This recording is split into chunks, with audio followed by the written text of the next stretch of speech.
السلام علیکم ورحمۃ اللہ وبرکاتہ۔ محترم بزرگوں، دوستوں، عزیز ساتھیوں اور پیاری ماں بہنوں، امید ہے کہ آپ تمام حضرات بخیر و عافیت ہوں گے۔ اللہ تبارک و تعالیٰ کا احسان ہے کہ ہم علم دین حاصل کرنے کی فکر اور اس کی کوششوں میں لگے رہتے ہیں۔ جو باتیں ہمیں پتہ ہوتی ہے، جن کا علم ہمیں حاصل ہوا ہوتا ہے، ان تمام باتوں پر تو ہم عمل کر کے اللہ اور اس کے رسول صلی اللہ علیہ وسلم کو راضی کرتے ہیں۔ البتہ جو احکام، جو مسائل ایسے ہوتے ہیں جن کا نالج ہمیں نہیں ہوتا، جن کے بارے میں ہمیں علم حاصل نہیں ہوتا ہے، تو ایسے تمام مسائل اور احکامات کے سلسلے میں ہم اپنے علماء کرام سے رابطہ قائم کرتے ہیں، ان سے سوالات کرتے ہیں، اور جب ہمیں علم حاصل ہو جاتا ہے تو پھر دین کے اور شریعت کے تقاضے پر عمل کرتے ہیں۔ اسی طرح ہمارے بہت سارے دوستوں نے سوالات کیے ہیں، ان تمام حضرات کے سوالات کے جوابات دیے جاتے ہیں، اس امید کے ساتھ کہ ان کو تو فائدہ ضرور حاصل ہوگا، اور اسی کے ساتھ ساتھ جتنے بھی لوگ اس ویڈیو کو دیکھیں گے، ہو سکتا ہے ان کے دلوں میں بھی اس قسم کے سوالات ہو، ان کے بھی مسائل حل ہو جائیں گے۔ چلیے، آج کی مجلس کا سب سے پہلا سوال جس کو کیا ہے پٹھان الیاس قلم نوری صاحب نے، اور پوچھا ہے: السلام علیکم مفتی صاحب، میت کو قبر میں دفن کرتے وقت جو مٹی دیتے ہیں، تو مٹی دیتے کے وقت کون سی دعا پڑھنی چاہیے؟ وعلیکم السلام ورحمۃ اللہ وبرکاتہ۔ جی دیکھیے، جس وقت آپ قبرستان میں ہو اور میت دفن کی جا رہی ہو اور آپ مٹی دینا چاہتے ہیں، تو مٹی دینے کے وقت انتہائی اہتمام کے ساتھ اور بڑی احتیاط کے ساتھ کام کیا کریں۔ ایک دوسرے کو دھکا دینا، ایک دوسرے کو تکلیف پہنچانا، اسی طرح جس قبر میں آپ مٹی دینا چاہتے ہیں اس کے ارد گرد جو قبریں ہوتی ہیں، ان قبروں کی بے حرمتی نہ ہو، اس پوری بات کا خیال رکھیں اور آپ مٹی دیں۔ مٹی 3 مرتبہ آپ کو دینی ہے۔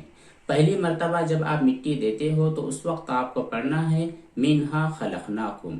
جب دوسری مرتبہ مٹی دیتے ہو تو آپ کو پڑھنا ہے وفیہا نعیدکم، اور تیسری مرتبہ جب مٹی دو گے تو آپ کو پڑھنا ہے ومنہا نخرجکم تارۃ اخری۔ پوری دعا ایسی ہو گئی: منہا خلقناکم وفیہا نعیدکم ومنہا نخرجکم تارۃ اخری۔ اس کے بعد اگلا سوال کیا ہے سارا خان نے، اور پوچھا ہے: السلام علیکم مفتی صاحب، میرا سوال یہ ہے کہ اگر وضو کرنے کے لیے ہم پیروں کو صرف گیلے ہاتھوں سے پوچھ لے تو کیا میرا وضو صحیح ہو جائے گا؟ کیونکہ پیروں کو دھونے میں بہت زیادہ وقت لگ جاتا ہے اور پانی بھی بہت زیادہ خرچ ہوتا ہے۔ وعلیکم السلام ورحمۃ اللہ وبرکاتہ۔ جی دیکھیے سارا خان، جس وقت آپ پر وضو فرض ہو، وضو کرنا آپ کے لیے ضروری ہو، اور آپ وضو کرنے پر قادر ہو، یعنی آپ پانی کا استعمال کر سکتے ہو، تو اس صورت میں آپ پر ضروری ہے کہ وضو ہی کرے، اور وضو کرنے میں چہرہ دھو لے، دونوں ہاتھوں کو دھو لے، دونوں پیروں کو دھو لے، اور سر کا مسح کر لے۔ اگر آپ صرف چہرہ دھوتے ہیں، ہاتھ دھوتے ہیں، سر کا مسح کرتے ہیں اور پیروں کا مسح کرتے ہیں، تو اس سے آپ کا وضو صحیح نہیں ہوتا ہے۔ پیروں پر آپ مسح اسی وقت کر سکتے ہیں جبکہ آپ نے پیروں میں موزے پہنے ہو، اور موزے بھی خفین، یعنی جو چمڑے کے موزے ہوتے ہیں وہ پہنے اگر ہوں گے تب آپ پیروں پر مسح کر سکتے ہیں، ورنہ نارمل حالات میں آپ کو پیر دھونا ضروری ہے، صرف مسح کرنے سے کام نہیں چلے گا۔ اس کے بعد اگلا سوال ہے ریاض لاری صاحب کا، پوچھتے ہیں: السلام علیکم۔ جی وعلیکم السلام ورحمۃ اللہ وبرکاتہ۔ ان کا سوال یہ ہے کہ روزے کی حالت میں منہ سے سوکھ جانے کی وجہ سے خون نکلتا ہے، اور خون نکلنے کی وجہ سے کیا روزہ ٹوٹ جاتا ہے یا پھر نہیں ٹوٹے گا؟ اسی طرح پوچھتے ہیں: کیا میں اس کا علاج کر لوں رمضان سے پہلے؟ جی اگر آپ کے لیے ممکن ہے کہ آپ منہ سے خون نکلنے کا علاج کروا لیں، اور عین ممکن ہے، بہت آسانی کے ساتھ علاج ہو جاتا ہے، تو بہتر یہ ہے کہ آپ رمضان سے پہلے اس بات کا علاج کر لیں کہ منہ سے آپ کا خون نہ نکلے، کیونکہ اس کی وجہ سے بہت سارے مسائل پیدا ہو سکتے ہیں، روزے پر فرق بھی پڑ سکتا ہے۔ البتہ منہ سے خون نکلنے کی وجہ سے ہی روزہ نہیں ٹوٹتا، بلکہ منہ سے خون نکل کر اگر حلق میں چلا جائے، منہ کے اندر اتر جائے، حلق کے نیچے اتر جائے، تب جا کر کے روزہ ٹوٹتا ہے۔ اور یہاں پر بھی یہ دیکھنے والی بات ہوتی ہے کہ جو خون آپ کے حلق سے نیچے اترا ہے اس کی مقدار کتنی ہے۔ جو تھوک ہوتا ہے، تھوک سے زیادہ اگر خون ہے، تھوک کے برابر یا اس سے زیادہ ہے، جو حلق کے نیچے خون اترا ہے تو اس کی وجہ سے روزہ ٹوٹتا ہے۔ لیکن اگر وہ خون جو کہ حلق سے نیچے اترا ہے اس کی مقدار بہت معمولی تھی، تھوک سے بھی کم تھی، تو اس صورت میں آپ کا روزہ نہیں ٹوٹتا۔ بہتر یہ ہے کہ رمضان شروع ہونے سے پہلے، روزے رکھنے سے پہلے آپ اس کا علاج کر لیں تاکہ کسی قسم کی کوئی پریشانی اور دقت نہ ہو سکے۔ اس کے بعد اگلا سوال انہی کا ہے، پوچھتے ہیں السلام علیکم۔ وعلیکم السلام۔ کیا ہولی کے دن کسی غیر مسلم کے بلانے پر جا سکتے ہیں اور ان کے یہاں پر کچھ ناشتے وغیرہ لگے ہو تو وہ کھا سکتے ہیں یا نہیں؟ جی دیکھیے، غیر مسلم حضرات کے ساتھ رواداری کا اور اخلاق کا معاملہ کرنا مسلمانوں کے لیے انتہائی ضروری ہے، لیکن یہ جو رواداری ہوگی، جو اخلاق کا مظاہرہ ہوگا، اس کے بہت سارے موقع ہوتے ہیں، لیکن جو مذہبی تہوار ہوتے ہیں جیسے دیوالی ہے، ہولی ہے اور اس طرح کے بہت سارے خالص مذہبی تہوار ہوتے ہیں، ایسے مذہبی تہواروں میں ان کے یہاں پر شرکت کرنا، تہواروں کے اندر شرکت کرنا، ان کے گھروں پر جانا اور جو پوجا وغیرہ کا کھانا ہوتا ہے، شیرینی اور مٹھائیاں ہوتی ہے، ان کا کھانا آپ کے لیے جائز نہیں ہے۔ اس کے علاوہ بہت سارے ایسے موقع، خوشی کے موقع، کسی کے یہاں پر نکاح کا موقع ہے یا کسی شخص نے نیا گھر بنا لیا یا پھر وہ بزنس کرتا تھا، اس کے بزنس میں اس کو کامیابی حاصل ہو گئی، تو یہ تمام چیزیں ایسی ہیں جہاں پر اس کو خوشی ہوتی ہے۔ ایسے خوشی کے موقع پر آپ ان کے ساتھ سیلیبریٹ کر سکتے ہیں، ان کی خوشی میں شامل ہو سکتے ہیں، ان کو وش کر سکتے ہیں، مبارکبادی دے سکتے ہیں، اور اگر کوئی مٹھائی وغیرہ پیش کرتے ہیں تو وہ کھا بھی سکتے ہیں، اس میں کوئی حرج نہیں ہے۔ اگلا سوال پوچھتے ہیں پٹھان الیاس صاحب۔ السلام علیکم۔ جی وعلیکم السلام ورحمۃ اللہ وبرکاتہ۔ شادی کے وزٹنگ کارڈ یا دکان کے مالک کے نام کے آگے حاجی صاحب نام لگا سکتے ہیں یا نہیں؟ مثال کے طور پر حاجی پٹھان الیاس صاحب۔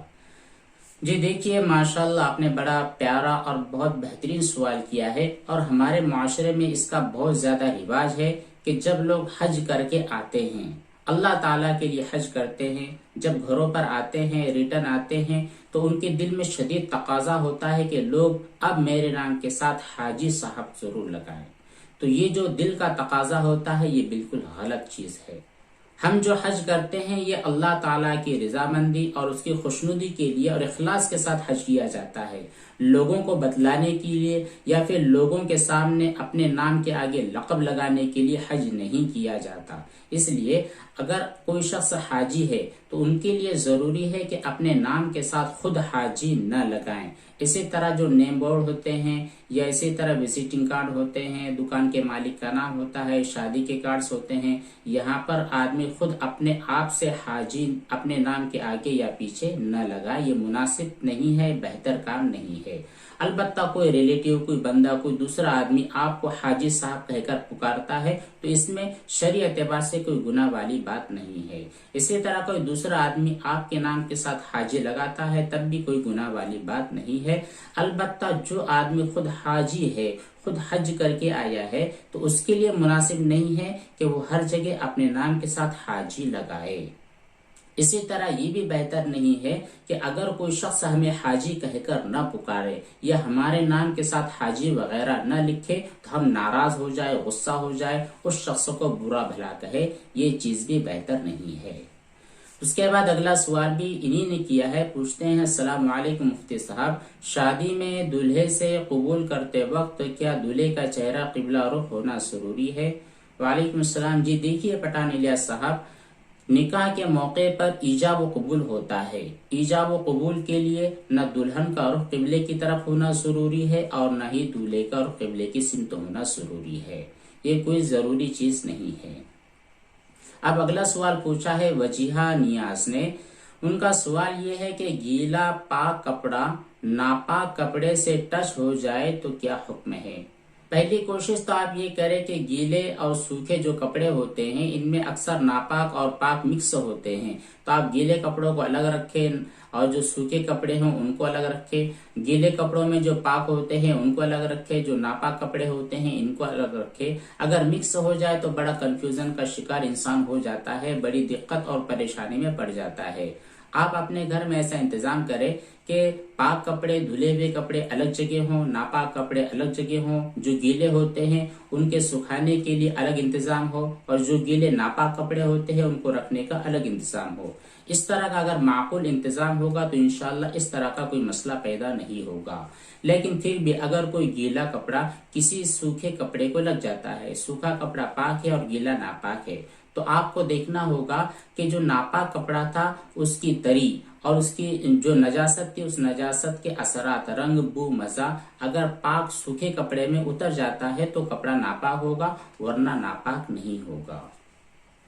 اگلا سوال کیا ہے بگ موٹیویشن نے۔ دیکھیے آپ اپنا اگر نام ظاہر کر دیں تو ذرا بہتر ہوگا۔ اپنا سوال کرنے کے لیے بہتر یہ ہے کہ آدمی اپنا نام اور اپنے گاؤں کا نام لکھے تاکہ شخصیت واضح ہو جائے کہ کون سوال کر رہا ہے اور کس علاقے سے ہے۔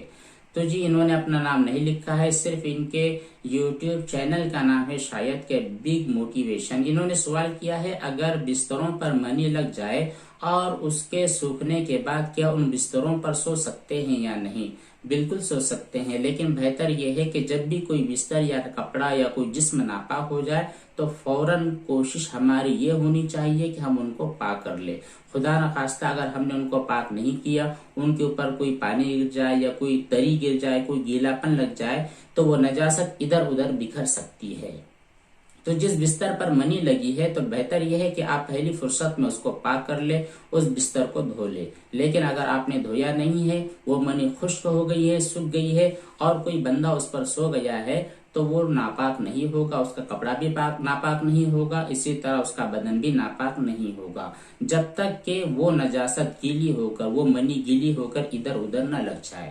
ورنہ اگر آپ سوئے ہوئے ہوں، آپ کے بدن سے پسینہ نکل گیا یا بچے نے وہاں پر پانی گرا دیا، اس کی وجہ سے وہ منی پگھل گئی، گیلی ہو گئی اور وہ اس کی وجہ سے آپ کے بدن یا کپڑے پر اس کے اثرات آ چکے ہیں، تب آپ کا بدن یا کپڑا ناپاک ہوگا، ورنہ نہیں۔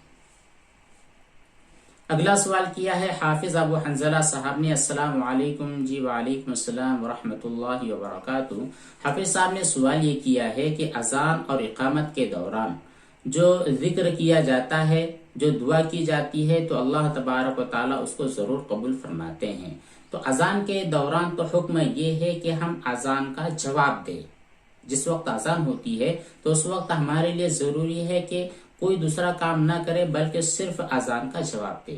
جبکہ ایک دوسری حدیث میں یہ ہے کہ اذان کے دوران دعا کرنے سے دعا قبول ہوتی ہے۔ تو اب ہم کیا کریں، اذان کے دوران دعا کریں یا اذان کا جواب دیں؟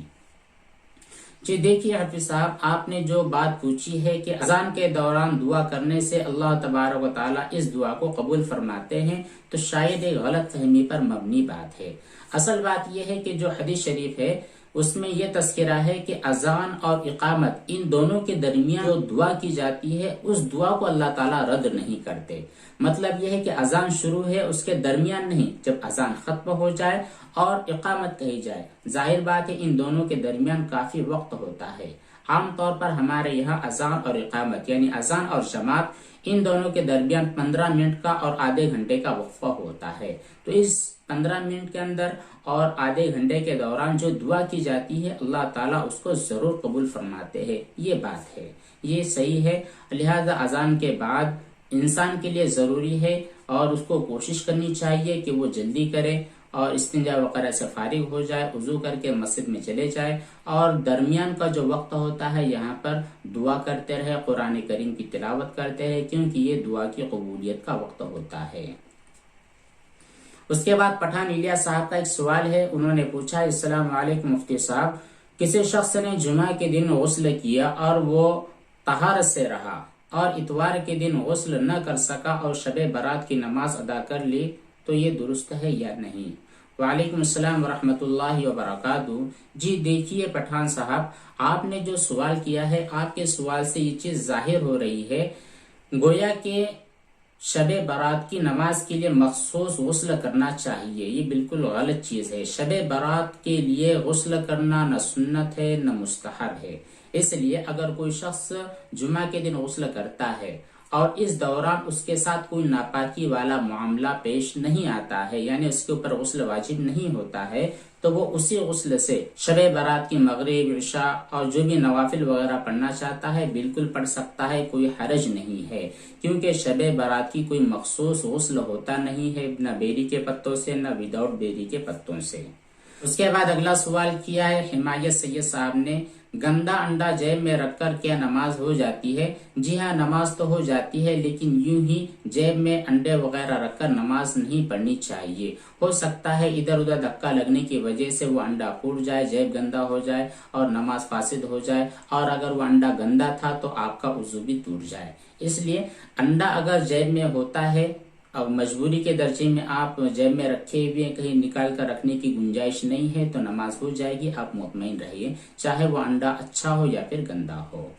اس کے بعد اگلا سوال کیا ہے وجیہہ نیاز نے، میرے سوال کا جواب دیں۔ جی ضرور دیں گے۔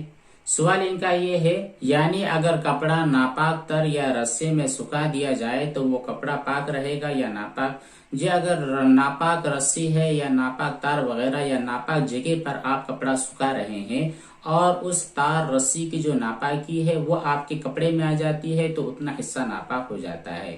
بہتر یہ ہے کہ جس جگہ پر آپ کپڑا وغیرہ سکھانا چاہتے ہیں وہ جگہ بھی پاک ہو، تاکہ اس طرح کا کوئی مسئلہ پیدا نہ ہو۔ اسی طرح ان کا دوسرا سوال یہ ہے کہ ہمارے پائپ لائن میں جو پانی آتا ہے وہ شروع میں تھوڑا اسمیل والا ہوتا ہے، تو کیا وہ ناپاک ہوگا؟ جی دیکھیے، میونسپلٹی کا جو پانی ہوا کرتا ہے وہ ایک دفعہ جہاں سے چھوڑا جاتا ہے تو بہت سارے علاقوں میں پانی پہنچتا ہے۔ اس دوران بہت ساری جگہوں پر تھوڑا سا لیکیج وغیرہ ہوتا ہے، تو شروع کا جو پانی نلوں میں آتا ہے تو عام طور پر اس میں پائپ میں رکا ہوا جو پانی ہوتا ہے وہی پانی آتا ہے، اور وہ ایک دو دن رکا ہوتا ہے، اس کی وجہ سے اس میں تھوڑی بدبو پیدا ہو جاتی ہے، تھوڑی سی اسمیل پیدا ہو جاتی ہے، اور وہ جو اسمیل ہوتی ہے وہ ناپاک نہیں ہوتی۔ ہاں، جب آپ نے محسوس کیا کہ آپ کے یہاں پر جو میونسپلٹی کا پانی ہے اور وہ آ رہا ہے اس میں گندگی اور ناپاکی نجاست کے اثرات ظاہر ہو رہے ہیں تو پھر ناپاکی اور پاکی کا مسئلہ ہوگا، ورنہ عام طور پر جو پانی آتا ہے وہ تھوڑا سا میلا ہوتا ہے، تھوڑا سا میل کچل اس میں ہوتا ہے، تھوڑی سی اسمیل ہوتی ہے، وہ ناپاک نہیں ہوتی ہے۔ اس کے بعد اگلا سوال کیا ہے ریاض لاری صاحب نے، السلام علیکم، غیر مسلم کے کپڑے پہ گیلا ہاتھ لگ جائے تو کیا ہاتھ ناپاک ہوگا یا نہیں؟ جی بالکل ناپاک نہیں ہوگا۔ جس طرح مسلمانوں کے کپڑے پاک ہوتے ہیں اسی طرح غیر مسلموں کے دھلے ہوئے کپڑے بھی پاک ہوتے ہیں، لیکن اگر آپ نے محسوس کیا کہ کسی غیر مسلم نے ناپاک کپڑا پہنا تھا، انہوں نے طہارت اور پاکی کے سلسلے میں کوئی احتیاط نہیں کی اور ان کے کپڑے پر کوئی نجاست تھی، دکھنے والی نجاست تھی، اور آپ نے جب ان کے کپڑوں کو گیلا ہاتھ لگایا تو وہ نجاست آپ کے ہاتھوں میں آ گئی ہے، تو اس صورت میں آپ کا ہاتھ ناپاک ہوگا، ورنہ ان کے کپڑے پر اگر کوئی ناپاکی نہیں ہے تو پھر ناپاک ہونے کا کوئی سوال پیدا نہیں ہوتا۔ اس کے بعد انہی کا ایک سوال ہے، السلام علیکم، اگر ہم سو کر اٹھے اور ہمارے انڈر ویئر پر چھوٹے چھوٹے ڈراپ لگے ہو، کچھ سوکھے ہو کچھ گیلے ہو، تو کیا صبح غسل کرنا پڑے گا یا پھر کپڑے بدل کر ہی نماز ادا کر سکتے ہیں؟ جی دیکھیے، اس بارے میں تفصیل یہ ہے کہ سو کر اٹھنے کے بعد اگر آپ نے محسوس کیا کہ آپ کے کپڑے یا انڈر ویئر کے اوپر ڈاٹس لگے ہوئے ہیں اور آپ کو یاد ہے کہ آپ کو احتلام ہوا ہے اور یہ بھی یاد ہے کہ وہ جو قطرے لگے ہیں وہ منی کے قطرے ہیں، تو اس صورت میں آپ کے اوپر غسل کرنا فرض ہو جائے گا، صرف کپڑوں کو بدل کر نماز ادا کر لینا درست نہیں ہوگا۔ لیکن اگر آپ کو نیند سے بیدار ہونے کے بعد احتلام تو یاد نہیں ہے لیکن یقینی طور پر اس بات کا پتہ ہے کہ وہ جو ڈاٹس لگے ہیں وہ منی کے ہیں، تب بھی آپ کے اوپر غسل کرنا فرض ہوگا۔ اور اگر آپ نیند سے بیدار ہوئے اور محسوس کیا کہ آپ کے کپڑے یا پھر انڈر ویئر پر ڈاٹس لگے ہیں اور آپ کو یقین ہے کہ وہ منی ہی ہے، آپ کو احتلام یاد نہیں ہے یا پھر رات میں آپ کو منی ہوئی ہے یا نہیں ہے، اس طرح کی کوئی بات یاد نہیں ہے، لیکن یقین ہے کہ وہ جو ڈاٹس لگے ہیں وہ منی کے ہیں، تو اس صورت میں آپ پر غسل کرنا ضروری ہے، صرف کپڑے بدل کر نماز ادا کرنا درست نہیں ہوگا۔ اس کے بعد اگلا سوال ہے وجیہہ نیاز سے، انہوں نے پوچھا ہے کیا عورتوں میں شرمگاہ کے اگلے حصے سے ہوا خارج ہوتی ہے تو وضو ٹوٹتا ہے یا نہیں؟ جی دیکھیے، عورتوں کے اگلی شرمگاہ سے جو بھی ہوا خارج ہوتی ہے اس کی وجہ سے وضو پر کوئی ایفیکٹ ہوتا نہیں ہے، وضو ٹوٹتا نہیں ہے۔ اگلا سوال کیا ہے ریاض صاحب نے، السلام علیکم، ہم لوگ رمضان میں ڈھیر سارے ڈش بناتے ہیں افطار کے لیے، تو کیا یہ سب درست ہے؟ اور کیا اس طرح اتنا کھانا بنانا ضروری ہے یا نہیں؟ اسی طرح عید پر سیوئی وغیرہ بناتے ہیں تو یہ درست ہے یا نہیں؟ اسی طرح عید پہ سب لوگ ایک دوسرے کے گھر ملنے جاتے ہیں تو یہ کیسا ہے؟ جی دیکھیے، 2-3 سوالات آپ نے کیے ہیں۔ پہلی چیز تو یہ کہ آپ افطار کے وقت اور سحری کے وقت ہمارے یہاں گھروں میں جو کچھ بنایا جاتا ہے تو اس کے بارے میں یاد رکھیں کہ اللہ تعالیٰ نے جس آدمی کو جتنی وسعت دی ہے، جتنی حیثیت دی ہے، اپنی حیثیت کے مطابق جتنا بنائے اس کے لیے مباح ہے، بالکل جائز ہے۔ البتہ اس کے لیے قرض وغیرہ لینا یا پھر لوگوں سے مانگنا یہ درست نہیں ہے۔ جتنی گنجائش ہے، جتنی اللہ تعالیٰ نے وسعت دی ہے، اتنا اگر آپ بناتے ہیں تو بہتر ہے۔ اور بہتر یہ ہے کہ آپ جو کچھ بنائیں، اگر بہترین ڈش آپ اپنے گھر میں بنا رہے ہیں تو زیادہ بنا لیں، اور جو زیادہ بنا ہوا ہے وہ اڑوس پڑوس والے لوگوں میں بھی تقسیم کر دے، اور جن کے بارے میں آپ کو خبر ہے کہ ان کے یہاں پر سحری کے وقت میں یا افطار کے وقت میں کوئی معقول انتظام نہیں ہے تو ان لوگوں کے یہاں پر بھی ضرور پہنچا دیا کرے۔ رہی عید کے دن سیویاں وغیرہ بنانے والی بات، تو یہ سب ضروری نہیں ہے۔ ضروری جو چیز ہے وہ عید کے دن صدقہ فطر ادا کرنا ضروری ہے، اور کوئی میٹھی چیز کھانا ضروری ہے۔ میٹھی چیز میں سیویاں کھانا ہی ضروری نہیں ہے، ورنہ اگر اللہ تعالیٰ نے آپ کو ساتھ دی ہے اور آپ ضروری سمجھے بغیر سیوئی وغیرہ بنا لیتے ہیں اور اپنے دوست احباب کو کھلا دیتے ہیں، غربا فقراء کو دعوت دیتے ہیں تو بڑی بہتر بات ہے، البتہ ضروری چیز نہیں ہے۔ اسی طرح رہا مسئلہ عید ملن کا معاملہ، کہ عید کے دن ایک دوسرے کے گھروں پر جاتے ہیں، مبارکبادی دیتے ہیں، ملتے ہیں، تو یہ سب ضروری نہیں ہے۔ آپ کو کبھی موقع مل گیا ہے، کسی عید میں آپ فارغ ہیں، آپ اپنے دوستوں سے، اپنے بھائیوں سے، رشتہ داروں سے ملنا چاہتے ہیں تو بہت اچھی بات، ورنہ یہ سب ضروری نہیں ہے اور ضروری سمجھنا بھی نہیں چاہیے۔ اس کے بعد اگلا سوال کیا ہے وجیحہ نیاز نے، مجھے وضو کرتے وقت اور وضو کرنے کے بعد ایسا لگتا ہے کہ ہوا خارج ہو گئی ہے، کیا کروں؟ جی دیکھیے، صرف لگنے کی وجہ سے آپ کا وضو ٹوٹتا نہیں ہے، جب تک آپ کو یقین نہ ہو جائے۔ اور یقین کیا ہے کہ آپ کو ریح خارج ہونے کی آواز آ جائے یا پھر ریح کی بدبو آ جائے، تو ریح کا خارج ہونا آواز کے ساتھ ہو یا بغیر آواز کے ہو لیکن اس میں بدبو ہو، تو یہ چیز بتاتی ہے کہ یقینی طور پر آپ کا وضو ٹوٹ گیا ہے۔ صرف وہم ہوا ہے، خیال اور شک ہوا ہے، تو اس کی وجہ سے آپ کے وضو کے اوپر کوئی ایفیکٹ نہیں ہوگا۔ اسی طرح ان کا ایک دوسرا سوال یہ ہے کہ ناپاک کپڑا جو کہ پورا کے پورا ناپاک ہو اور وہ گیلا ہو، اگر وہ سوکھے بدن پر پہن لیا جائے تو اس کی وجہ سے بدن ناپاک ہوگا یا ناپاک نہیں ہوگا؟ جی دیکھیے، جو ناپاک کپڑا ہوتا ہے اس کو نہیں پہننا چاہیے، اور اگر گیلا ہو تو بالکل بھی نہیں پہننا چاہیے۔ لیکن گیلا ناپاک کپڑا اگر آپ نے سوکھے بدن پر پہن لیا ہے یا پھر گیلے بدن پر سوکھا ناپاک کپڑا پہن لیا ہے، اس کی وجہ سے ناپاکی ادھر ادھر ہو جاتی ہے، کپڑے کی ناپاکی بدن کو لگتی ہے یا پھر بدن کی ناپاکی کپڑے کو لگتی ہے، اور ناپاکی کے اثرات بھی ظاہر ہوتے ہیں، تب بدن یا پھر کپڑا ناپاک ہوتا ہے۔